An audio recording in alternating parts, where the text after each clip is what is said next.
Hell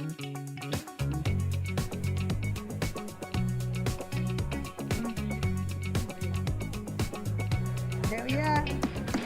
Good morning. I'm now going to call the November 7th, 2023 San Diego County Board of Supervisors regular meeting to order. I'd like to take a moment to acknowledge the land we call home. There are many communities in the San Diego region that face unjust conditions and circumstances related to the environments which they live. Tribal nations of the San Diego region are an example of one community that historically faced some of these injustices. We acknowledge that the harmony that existed between the land, nature, and its original peoples, who have since endured displacement, persecution, and systemic oppression. We pay our respect to the unceded territory and homelands of the 18 tribal nations in our region, most in any county in the United States. From our 4 cultural groups, Comunidad de Guiño, de Luiseño, de Cupeño, and de Cuyay, we aspire to learn from the indigenous traditional knowledge and experiences in undoing the injustices of the past. Sir, can you please call the roll? Thank you. Supervisor Anderson. Here. Supervisor Desmond. Here. Vice Chair Lawson Reamer. Chairwoman Vargas. Vargas here. All right, in recognition of Native American History Month, we're going to have Diana Martinez, Elder, Director of the San Pascual Band of Mission Indians, and Robert Aguilar of the Lama Band of Luiseño Indians deliver the invocation. And following the invocation, Emilio Carranza Davis will deliver the Pledge of Allegiance. So please stand for the invocation and the pledge.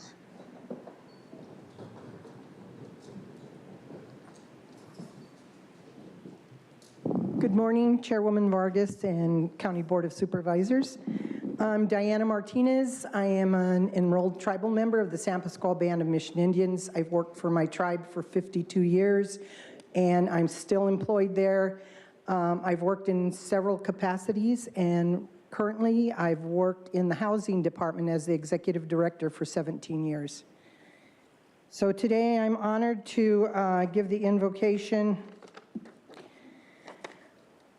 for your board and everyone here. In honor of Native American Heritage Month, we pay homage to the original inhabitants of the land, the ancestral tribal homelands of the Kumeyaay people.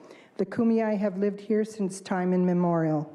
We recognize the strength and wisdom of this place that has given rise to the people who are of this land, and we invoke the spirit of this place to support our good intentions. I pray the Creator gives us strength and courage to show pity on His people who are weak and vulnerable and need our help. We ask for wisdom and strength in all decision making. We give thanks for all of our blessings, never forgetting where we came from. Let us live in peace with all our fellow men.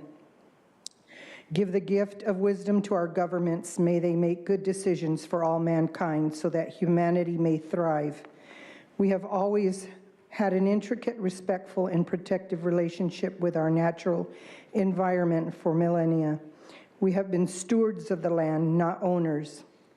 Let us never forget that we got here to this point in time on the shoulders of our ancestors. We ask for blessings on this County Board of Supervisors and their meeting today. May they always put others first in all decision-making, letting all petty disagreements fall to the wayside. I pray for peace for all mankind. Aho. Good morning. I'm really honored to be here. My name is Robert Aguilar. I'm from Palm Reservation. Through my family, the Pachito people. And I'm honored to offer up a prayer in what we call Chumtela in our language. And in this prayer, I'm started off by acknowledging our Creator, our directions, and then I'll offer up a helper song for the people here. Neo woyo, nashun lovik woyo. Be chamtoi tu mamkingai, kawimkingai, ki chamkingai, be payomkingai, nashun lovik. Nota ovik oik woyo. Ayalele hish no kwan ohami woy. No kiwam non gai hish ne tumavichu ikati. Ini wim anti pra prachi nom kila. Owom no pomik no to tafapi chamna paloha woy.